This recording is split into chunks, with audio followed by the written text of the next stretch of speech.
Bienvenido a Zona Criminal, un espacio dedicado a la criminología y las ciencias forenses.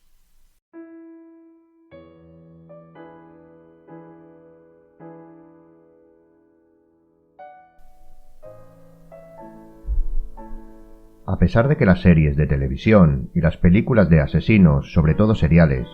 con más o menos acierto, han sido indudablemente una de las causantes del gran auge de la criminología, obviamente esta nació con mucha anterioridad a su fama hollywoodiense. Como todo comienzo, este se dio cuando simplemente el ser humano comenzó a hacerse preguntas,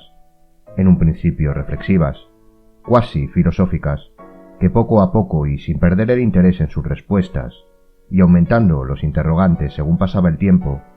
logró conglomerar y establecer una serie de objetivos y metodologías que la convirtieron en una ciencia tremendamente atractiva y necesaria. El mantenimiento de la atención a lo largo del tiempo, y por supuesto en la actualidad, resultó fácil por el propio constructo de la disciplina, que no es otro que el crimen en su máxima extensión, un objeto de estudio tan atrayente como complicado. Y esta génesis, este punto de partida es lo que veremos, al menos de manera somera, en los próximos minutos. Bienvenido a Zona Criminal.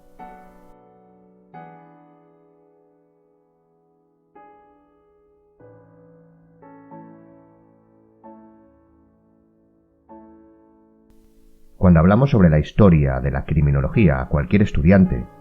profesional o simple interesado en la materia, seguramente le vendrá a la cabeza el nombre del Lombroso. Y de manera técnica, es correcto asociar el concepto de criminología como ciencia a él. Pero todo conocimiento científico tiene un antes, no nace de la nada, sino que suele hacerlo, como hemos dicho, de un interés anterior que es reconocido como importante, como vital, y que desarrolla una metodología y unos objetivos de análisis tras un estudio anterior, que puede ser más o menos válido por el que otros sujetos se han interesado. Y en lo que se refiere a la criminología, englobando como concepto holístico el crimen más allá de la definición que hoy todos conocemos, fue un tema de interés, con un recorrido histórico que no podemos obviar. Ya en el siglo VI a.C., filósofos como Esopo reflexionaban y se preocupaban por las causas de los delitos, e incluso comenzaron a establecer relaciones, muy atávicas, eso sí, entre el autor y la tipología de sus crímenes.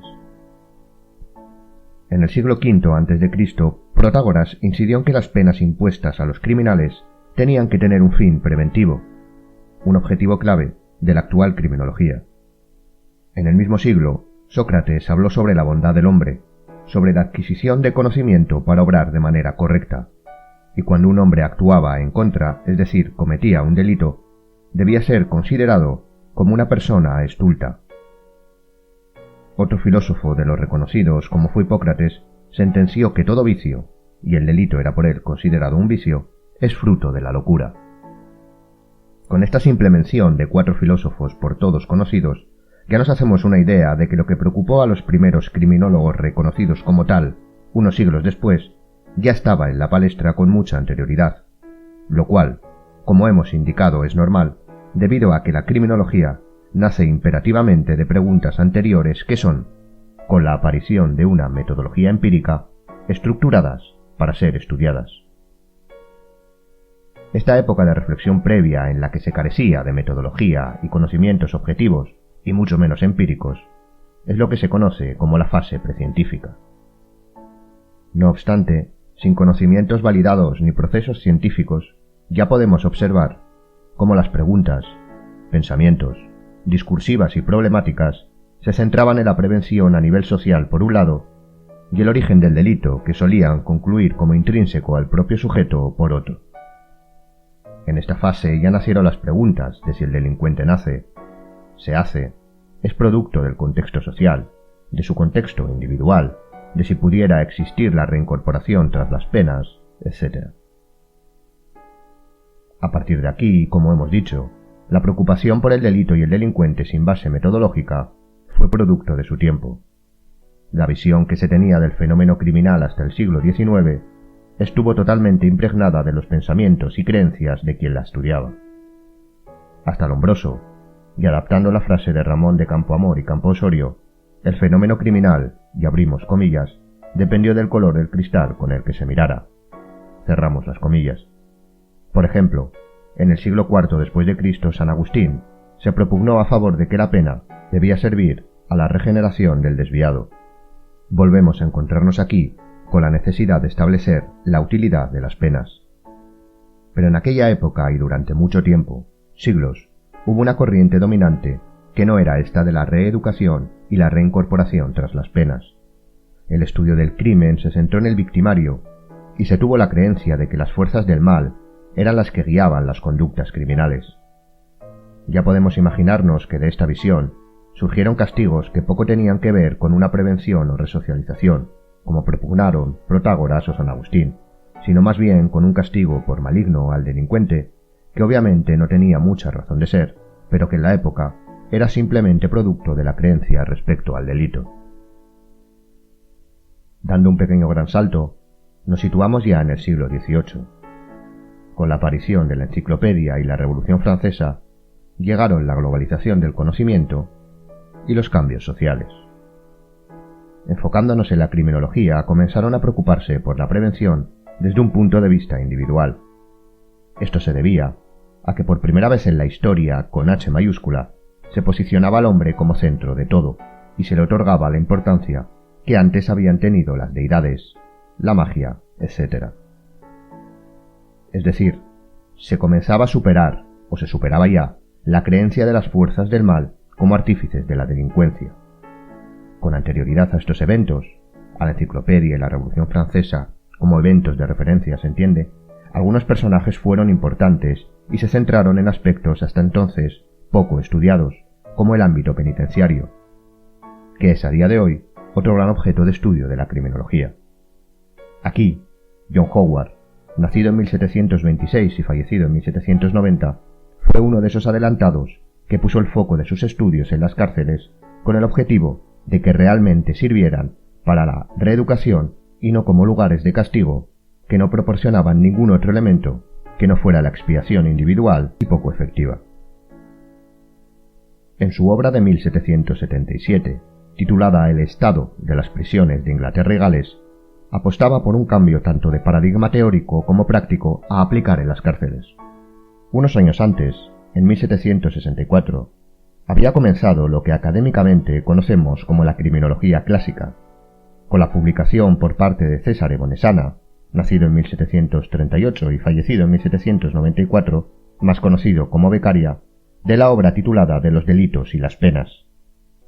En ella, y basando su teoría general en el contrato social de Rousseau, propugnaba que el delito era una ruptura de ese contrato.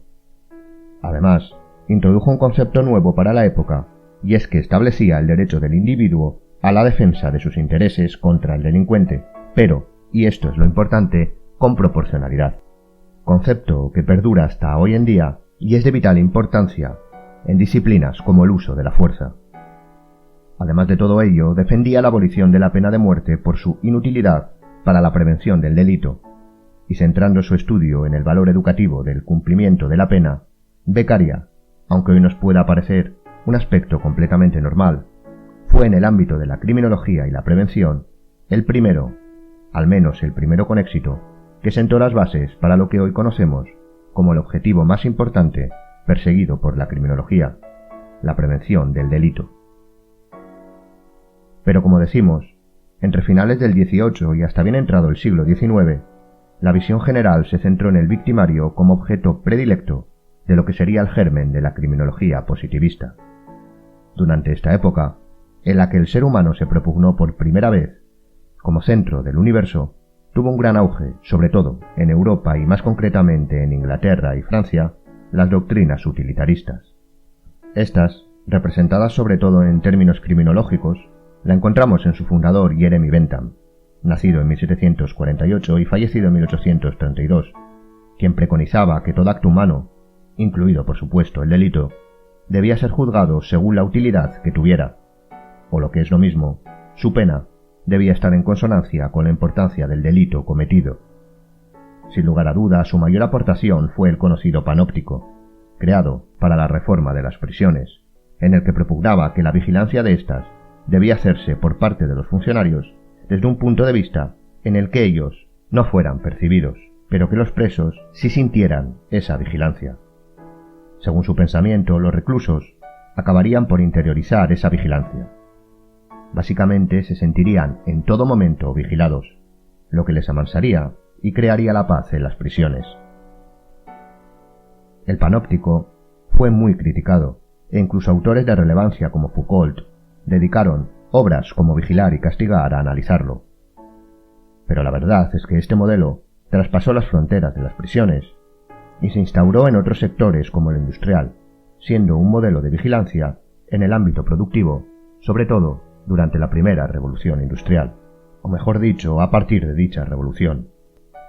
Ya con todos los cambios políticos, sociales y económicos, la ciencia se abrió paso a través de la teología, sobre todo en los círculos académicos, y comenzó a centrar la atención de la sociedad como única explicación válida.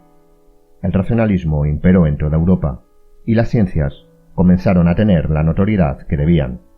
siendo el estudio empírico la base sobre la que fundamentar los avances en cualquier ámbito de los que experimentaban un auge sin precedentes. Pero como suele pasar, no todo fue sobre ruedas, y antes del perfeccionamiento del método científico, el binomio ensayo-error fue lo que primó en la experimentación sin método alguno. Además de esto, el ímpetu humano por alcanzar la gloria choca con su paciencia y con el esfuerzo y tiempo que requiere cualquier análisis científico, y se comenzó a correr por encontrar respuestas a todo aquello para lo que antes utilizábamos la superchería, las explicaciones mágicas o simplemente se le atribuíamos a Dios, o en el caso de los delitos al demonio. A día de hoy podemos decir que la ciencia no tiene todas las respuestas todavía, pero el ímpetu por el conocimiento hizo borrar ese todavía para encontrar rápido todas las respuestas posibles, y ya sabemos que cuando se tiene prisa hay que vestirse despacio, y el estudio del crimen no fue una excepción. Dentro de la criminología, aunque no nacida específicamente centrado en ella, mención especial requiere la llamada frenología. A día de hoy considerada pseudociencia y por supuesto superada, consideraba la forma del cráneo y por extensión la morfología de la cara como el mejor predictor de la personalidad, o más específicamente del carácter, donde se incluía la posibilidad de determinar las tendencias criminales del sujeto de estudio. Esta disciplina comenzó a desarrollarse a partir del año 1800 por Joseph Gall,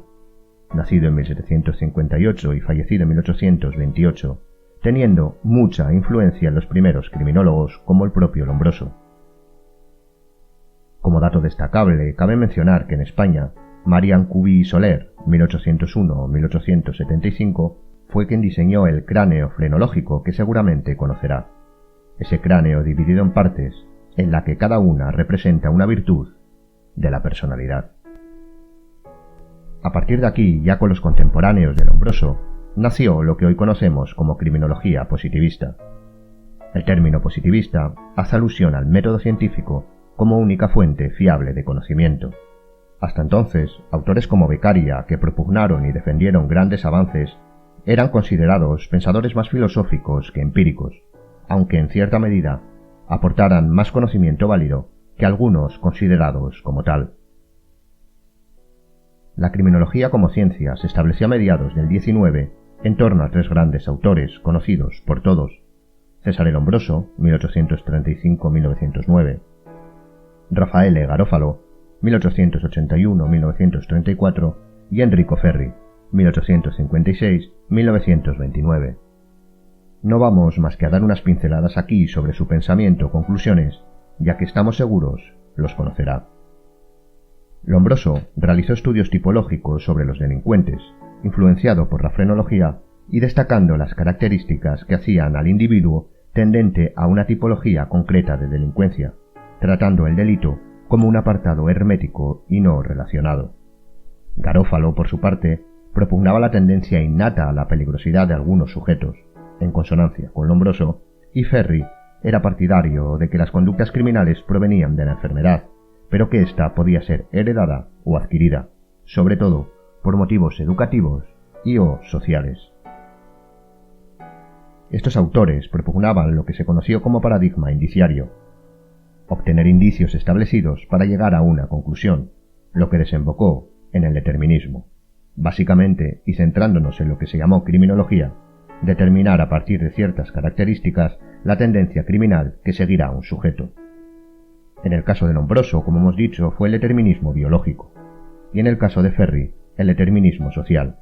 sobre todo aspectos socioeconómicos. Este determinismo, que además era una tendencia intelectual que se propagaba por todas las disciplinas, fue adquirido sobre todo por Lombroso y Ferri de su contemporáneo el doctor Ernest Haeckel.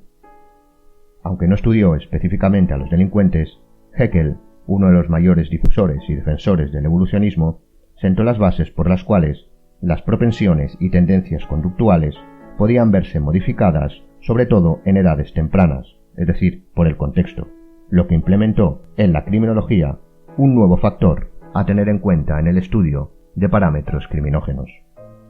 A pesar, como sabemos hoy en día, que muchas de las teorías, paradigmas y conclusiones han sido ampliamente superadas, no podemos obviar la importancia que éstas han tenido para el desarrollo de la criminología. Es muy fácil juzgar hoy e incluso culpar a personas como Lombroso dentro de la criminología, Haeckel dentro de la biología o el propio Nietzsche dentro de la filosofía de la utilización de sus conceptos y pensamientos para argumentar atrocidades cometidas. Por ejemplo, los paradigmas evolucionistas de Haeckel fueron utilizados por los nazis para aportar argumentos, obviamente entre comillas, raciales, al igual que el superhombre de Nietzsche fue utilizado por ambos bandos en la Segunda Guerra Mundial, adaptando su pensamiento según les convenía, o tildar al Lombroso de racista por catalogar morfológicamente los individuos criminales, ya que si lo hacemos, estaríamos cometiendo el error de juzgarlos con nuestra mirada actual, la mirada de quien conoce la historia, los errores que cometieron y los avances sufridos tras ellos. No eran más que científicos que con los datos y metodologías que tenían a su alcance intentaron aportar un conocimiento que creían mejoraría la sociedad, al menos dentro de su ámbito de conocimiento. A partir de aquí, la criminología, podríamos decir como ciencia, aunque técnicamente sería debatible, sufrió un nuevo, otro más, cambio de paradigma, y este se dio cuando la preocupación por el delito comenzó a instaurarse en la universidad. Entró en el templo del saber, y ésta empezó a hacerse preguntas. Ya habían comenzado, por supuesto, pero fue sobre todo al principio del siglo XX, donde las denominadas escuelas de pensamiento occidentales, nacidas en círculos académicos, empezaron a influir de manera notable en prácticamente todas las esferas sociales. Para la criminología, mención especial requiere la llamada Escuela de Chicago. Incluso podríamos decir que la propia escuela austriaca también influyó en lo que sería la criminología como ciencia asentada. Estas escuelas no se dedicaron en exclusiva, ni mucho menos, a la criminología. El trabajo por ellas elaborado se centraba principalmente en la sociología y la economía, pero no pudieron, y no puede ser de otra forma, obviar el estudio desde un punto de vista sociológico de la criminalidad y su influencia en todas las esferas, naciendo así lo que hoy conocemos como sociología de la desviación. Estas escuelas dieron de nuevo, como hicieron los autores de la criminología clásica, un enfoque holístico a sus estudios, en contraposición a sus predecesores en la criminología, como Lombroso o Ferri, antecesores temporalmente directos, no centraban su estudio en la casuística individual del delincuente, sino en los aspectos sociales y sociológicos que influían en el delito como fenómeno. Tenían una visión total y no específica del victimario como centro del delito. Una de las principales características fue intentar explicar en términos objetivos aspectos considerados hasta entonces puramente cualitativos, como las relaciones personales o los comportamientos individuales. Y esto lo hicieron teniendo en cuenta que la economía y la sociología pertenecían a las emergentes ciencias sociales. Influidos por el trabajo de autores anteriores, instauraron un método de estudio empírico que explicara los fenómenos, entre ellos el delictivo. Aspecto que, a pesar de que a día de hoy en las facultades lo estudiamos como asignaturas normales y corrientes, técnicas de investigación social, estadística aplicada, etc., fue un gran revulsivo no solo para la criminología, sino para todas las ciencias sociales, el poder establecer un método, que por supuesto siguió desarrollándose y revisándose, tal y como ocurría en lo que conocemos en el acervo popular, las ciencias exactas. A partir de aquí, la criminología comenzó a asentarse en los círculos académicos universitarios y de manera diferencial fue implantándose como estudio en los diferentes países, siendo a día de hoy, como bien sabemos, uno de los grados universitarios más demandados. En este pequeño resumen histórico de la criminología, hemos visto de manera general su temporalidad por las principales visiones, que en cada caso fueron parciales, y que actualmente intentan centrar su estudio creando un cuerpo de conocimiento realmente interdisciplinario que no se había dado. La criminología tenía dos grandes visiones: el individuo y las características personales de cada sujeto para llevar a cabo delitos, o la influencia de su contexto, sobre todo social, a la hora de proceder a la delincuencia.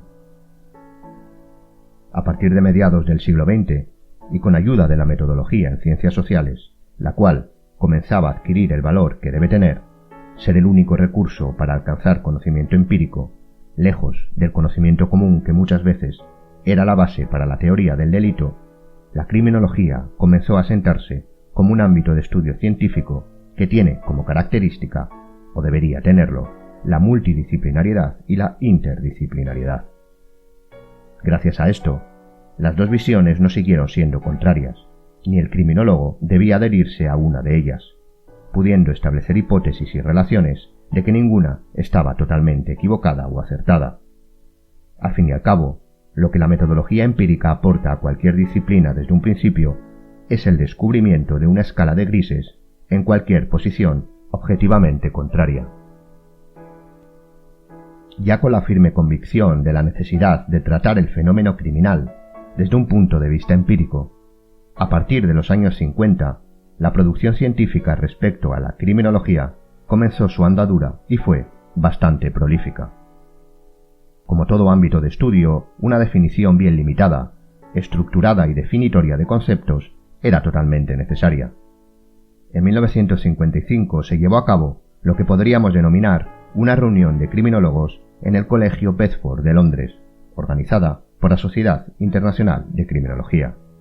en donde los eruditos que allí se encontraban concluyeron que la criminología debía ser una ciencia sintética que tuviera como objetivo disminuir la criminalidad y en el terreno teórico permitir llegar a este fin práctico, es decir, la disminución de la delincuencia a través del estudio completo del criminal, considerándose este no una abstracción, sino una acción humana, un hecho natural y un hecho social. También concluyeron que el método que debía utilizar la criminología para conseguir sus objetivos sería la observación y la experimentación empleado en el marco de una verdadera clínica social. Esta conclusión, que incluso apaciguada suena ciertamente rimbombante, no es más que repetir lo que unos años antes, en 1952, los criminólogos mexicanos Ruiz Funes primero y Quiroz Cuarón después ya habían definido no solo perfectamente, sino con una utilización de conceptos mucho más claros, definiendo la criminología como una ciencia sintética, causal explicativa, natural y cultural de las conductas antisociales, estando fijados sus límites por el estudio de los fenómenos criminales desde un punto de vista antropológico, biológico, psicológico y social. Pero incluso con científicos asentados intentando definir el término, este sigue siendo ciertamente un quebradero de cabeza desde el principio, desde la génesis. El propio término, etimológicamente, ya tiene sus problemáticas adquiridas, porque incluso el estudio del crimen, como definición básica, y teniendo en cuenta nuestra herencia jurídica del derecho romano, ya proponía para los más exquisitos una diferenciación que se daba en la antigua Roma entre crimen y delito. De manera muy básica, los crímenes eran perseguidos por el Estado, eran acciones consideradas ciertamente graves, como la traición o el parricidio, mientras que los delitos eran acciones perseguidas por los particulares. Por lo que algunos ya decían que si la criminología era el estudio del crimen, dejaba de lado el análisis de los delitos. Y en la práctica, esto que ahora podemos considerar una apreciación incluso esnovista, no estuvo desencaminada, pues los primeros estudios en criminología se centraron siempre en grandes criminales, sobre todo asesinos, y no se centró en autores de pequeños delitos o su repercusión social. En los albores, pareciera que la criminología solo le interesaban los más peligrosos. Aunque hemos considerado a Lombroso o Ferri Garófalo como los primeros criminólogos, es verdad que fue Pablo Topinard, un antropólogo francés nacido en 1830 y fallecido en 1911, el primero que utilizó el concepto de criminología a nivel académico. Anteriormente había aparecido en algún texto y artículo, pero sin fundamento academicista, y luego ya Lombroso, Ferri y sobre todo Garófalo lo internacionalizaron. A partir de aquí, la criminología pasó de estudiar a criminales violentos a comenzar a centrar o aplicar su análisis a cualquier sujeto que cometiera conductas antisociales. La criminología siguió afinando sus objetivos, definiendo sus conceptos, evolucionando como ciencia, hasta llegar a ocupar el lugar que actualmente ostenta y que, lejos de ser la última etapa, no es más que el principio de la solidificación de una base que aún tiene mucho que esculpir, tanto teórica como de manera pragmática. Aunque hoy estudiemos la definición de la criminología como la ciencia multi e interdisciplinar que se ocupa del delito, el delincuente, la víctima y el control social del comportamiento delictivo, como si hubiera venido dada, esto no es tal. De hecho, hoy entendemos que el estudio del delincuente y de la víctima son conceptos que analiza tanto la criminología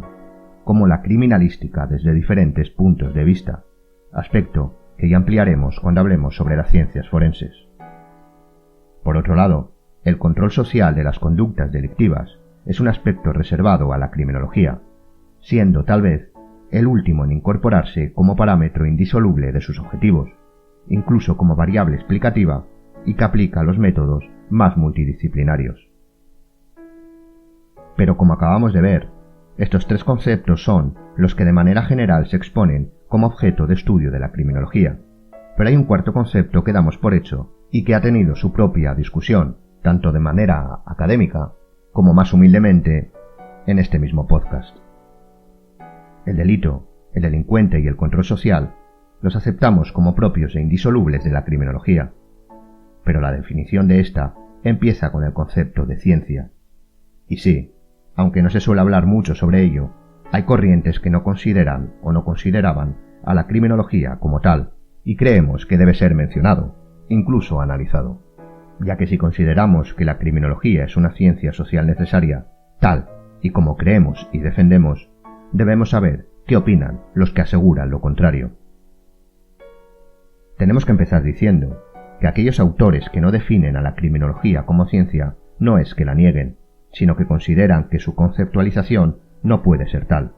sino otra, podríamos decir, con menos categoría. Así, por ejemplo, hay autores como el Sebastián Soler, nacido en 1899 y fallecido en 1980, o el filósofo Heinrich Ricker, 1863-1936, que negaban el carácter unitario en cuanto a la capacidad de crear un cuerpo de conocimiento propio. Además de estas, las mayores críticas vinieron de autores que rechazaban el establecer un conocimiento empírico en las conductas antisociales por no poder llegar a concluir leyes universales, aunque no es menos cierto que algunos de estos detractores sí apuntillaron que aunque en ese momento estaban en contra del calificativo de científico,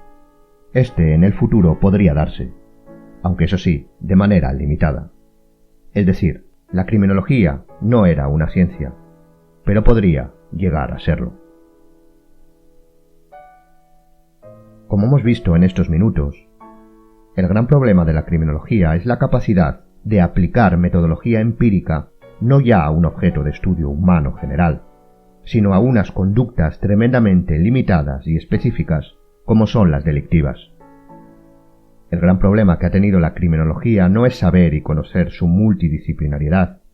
que proviene de multitud de ciencias, tanto sociales como naturales, la antropología, la biología, la sociología, la psicología, y más específicamente del ámbito criminológico en su amplia definición de estas ciencias, sino sobre todo su carácter interdisciplinar. Eso es lo auténticamente difícil, el establecer un método que efectivamente pueda ser aplicado de manera universalizada. Es por ello que el estudio, por ejemplo, del control social